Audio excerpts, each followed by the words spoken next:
there's a city in Spain. Its name for centuries was synonymous with one thing. Not culture, not history, not architecture. Heat. Heat. So legendary, so absolute, so completely defining of the place that its name became a word. A word English speakers use today, every day, for anywhere that burns. That city is real. That word is coming. And it is the last word of the last episode of this series.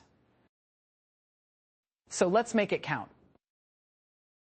5 words, one from a burning Spanish city, one so physical it belongs in the body more than the dictionary, one final memory trick, and then something I want to say to you directly.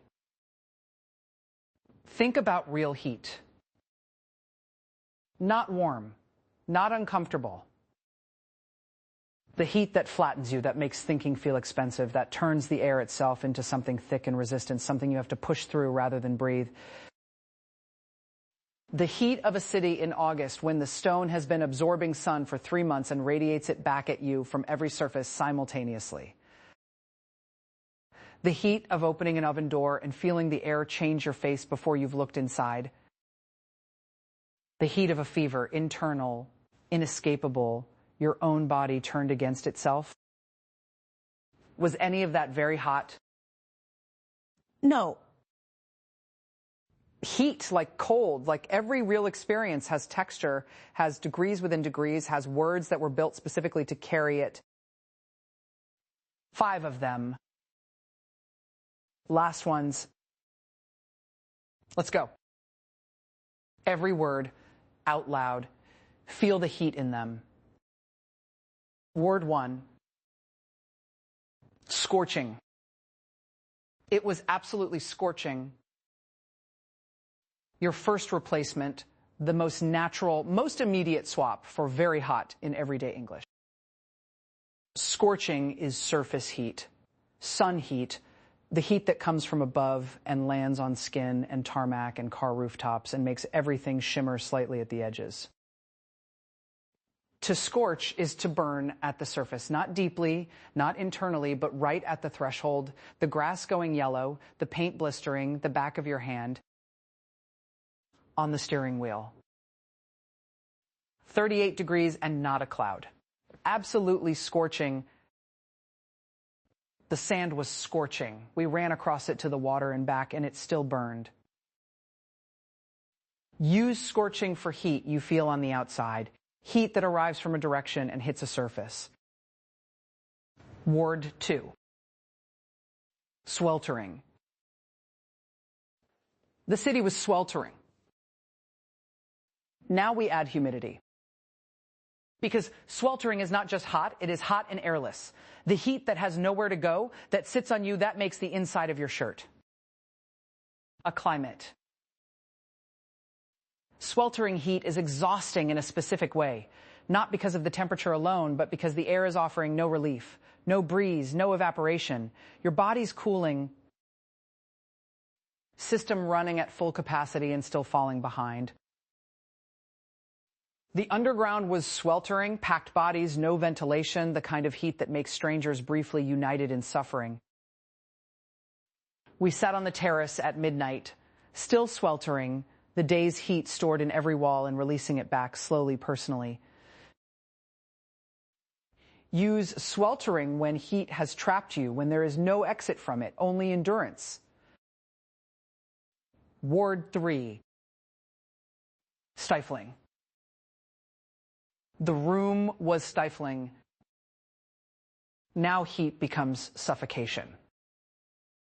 Stifling crosses the line from uncomfortable to threatening, from hot to airless, the specific experience of heat that interferes with breathing, that makes each breath feel less effective than the last, that makes the room feel smaller than its dimensions. The courtroom was stifling, no windows open, too many people, the August heat pushing through stone walls that had been absorbing it all day. She found the conversation stifling in the same way the room was stifling too close, not enough air, nowhere to expand. That second sentence matters because stifling moves beyond weather. It becomes a word for any situation, emotional, professional, personal, where the pressure is too much and the space is too small.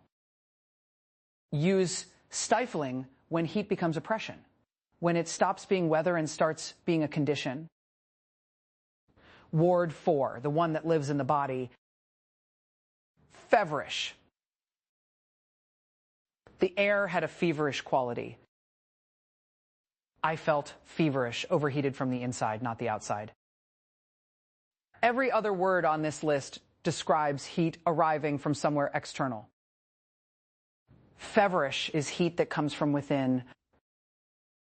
The fever is the body's oldest emergency signal, temperature rising as a weapon, the immune system creating an environment hostile to infection, hostile to invasion, hostile to anything that shouldn't be there.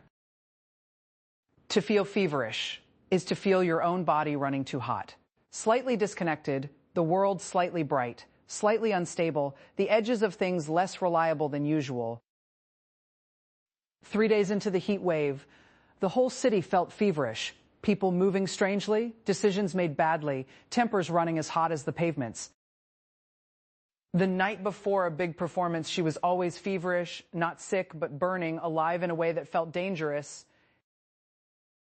Use feverish for heat that has gotten inside, for the overheating that is internal, physical or emotional, or both simultaneously. Ward 5, the city that became a word. Torrid. A torrid summer. The torrid heat of the afternoon. Here it is. The word from the burning city. Torrida, from the Latin, parched, scorched, dried by heat, so sustained and so complete that moisture itself surrenders. The city is torrid zone, the geographic band around the equator that medieval cartographers labeled with this word, the zone of the sun, the zone where European travelers arrived and understood physically and immediately that they had left the world they knew. But the specific city, the one whose heat became legendary enough to shape the word's cultural weight, is Seville, Spain, the hottest major city in Europe where summer temperatures regularly exceed 45 degrees, where the streets empty between 2 and 6, where the stone itself seems to generate heat rather than merely absorb it. Torrid entered English not just as a temperature, but as a character, an atmosphere, a quality of heat that is overwhelming and relentless and somehow magnificent. The torrid August heat pressed down on the city like something physical, like weather with weight. They fell in love in a torrid summer that neither of them ever quite recovered from. There's something torrid about certain hours of the afternoon in southern cities, the light going white, the shadows absolute, the world choosing between heat and shadow and nothing else. Torrid is heat as an experience, not just temperature, atmosphere, the full sensory reality of a world that has been turned up past its normal setting. It is the last word of this series. And it burns exactly the way the last word should. Every episode of this series, I gave you a story. A bad day, a perfect day, a climb, a concert, a silence. For this one, I'm giving you one summer. One long, slow, extraordinary summer that you will recognize because everyone has had one or wishes they had. It begins with a morning that is already scorching at 8 o'clock, the day announcing itself immediately without apology. By midday, sweltering, the city in its full August commitment. Slow-moving, slightly delirious, everyone slightly more honest than they would be in cooler weather.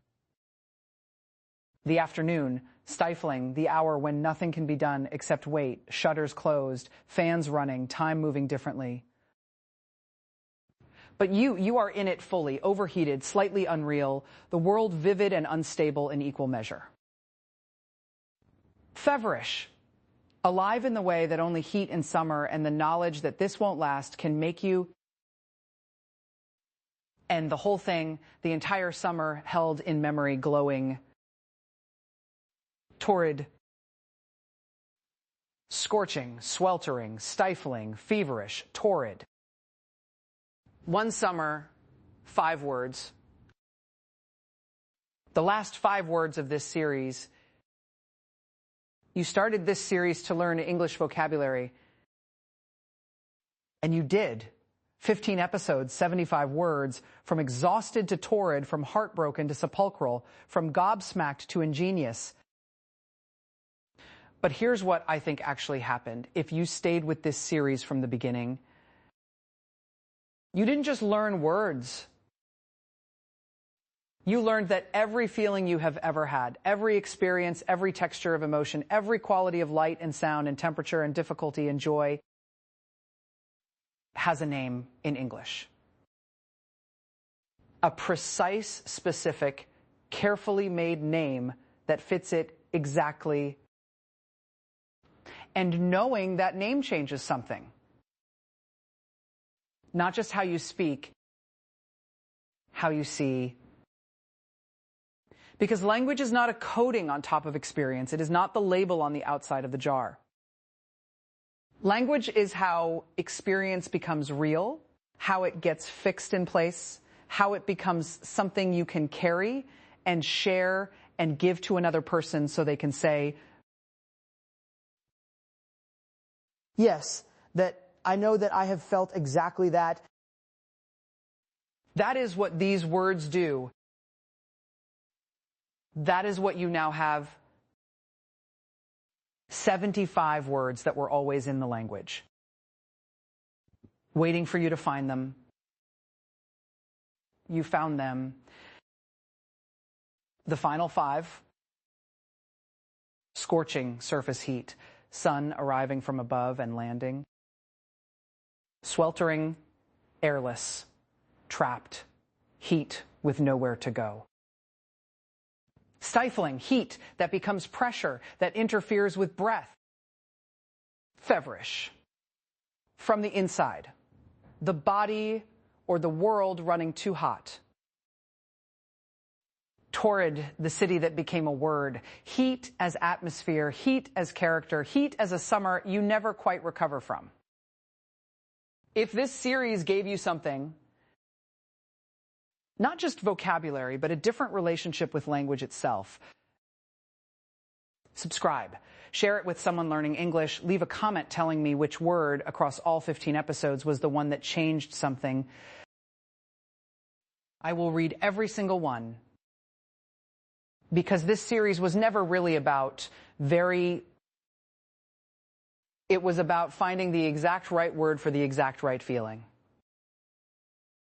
And you, every one of you who stayed, did exactly that. See you in the next one.